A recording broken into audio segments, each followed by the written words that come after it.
5 days ago, I said something Portugal fans didn't want to hear. Maybe Portugal had a Ronaldo problem, a 1-1 draw against Congo DR, 41 years old, no goal, no impact, and a question hanging over an entire nation. What if the greatest goal scorer in football history had finally reached the end? The criticism exploded, the headlines were brutal, the doubts were everywhere, and for the first time in a long time, maybe they sounded right. Maybe we were right. Maybe Cristiano Ronaldo was finally finished. Then, Uzbekistan happened. Let's be honest, after Congo DR, Portugal looked broken. Not just Ronaldo, everyone. A team expected to challenge for the World Cup suddenly looked nervous, predictable, and scared. The criticism wasn't coming from rivals anymore. It was coming from Portugal itself. People questioned Roberto Martinez. People questioned the system.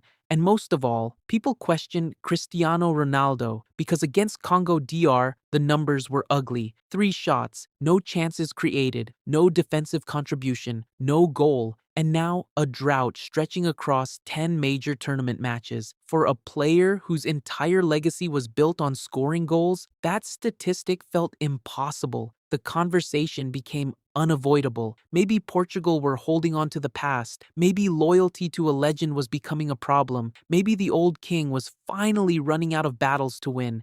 And when you've spent 2 decades proving everyone wrong, people get excited when they think they've finally caught you. The hardest part wasn't the criticism, it was that some of it actually made sense. Ronaldo was 41, not 31, not 25, 41, an age where most footballers have been retired for years. Meanwhile, football had moved on. Mbappe, Haaland, Bellingham, Yamal. A new generation was taking over. And suddenly, Ronaldo looked like a man fighting time itself, the most dangerous opponent of all. For a moment, it felt like history was repeating itself. Another aging legend, another painful decline, another goodbye nobody wanted to say. And maybe that's why the criticism hurt so much, because deep down, people were afraid it might be true. 5 days ago, I asked a question. Portugal have a Ronaldo problem again. Show thumbnail. The end, pause, silence. Then, Cristiano Ronaldo answered it himself. 6 minutes.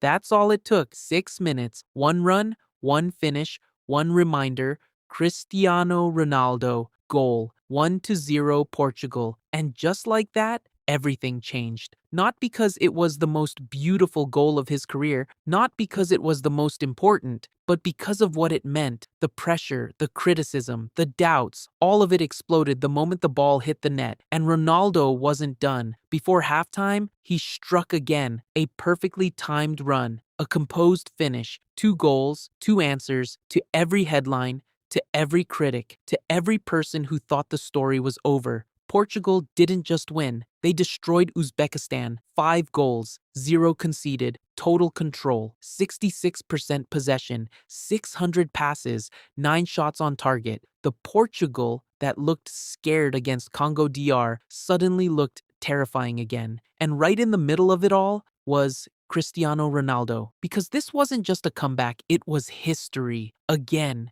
Cristiano Ronaldo became the first player ever to score in 6 different FIFA World Cups. No one had ever done it before. Not Pelé, not Maradona, not Zidane, not Messi, nobody. For years, Ronaldo and Messi have shared almost every record imaginable, but this one belongs to Cristiano alone, because while Messi also played in 6 World Cups, he didn't score in 2010. Ronaldo scored in all 6. History made again. Then another record. At 41 years and 138 days old, Cristiano Ronaldo became the oldest player ever to score multiple goals in a World Cup match. Another record.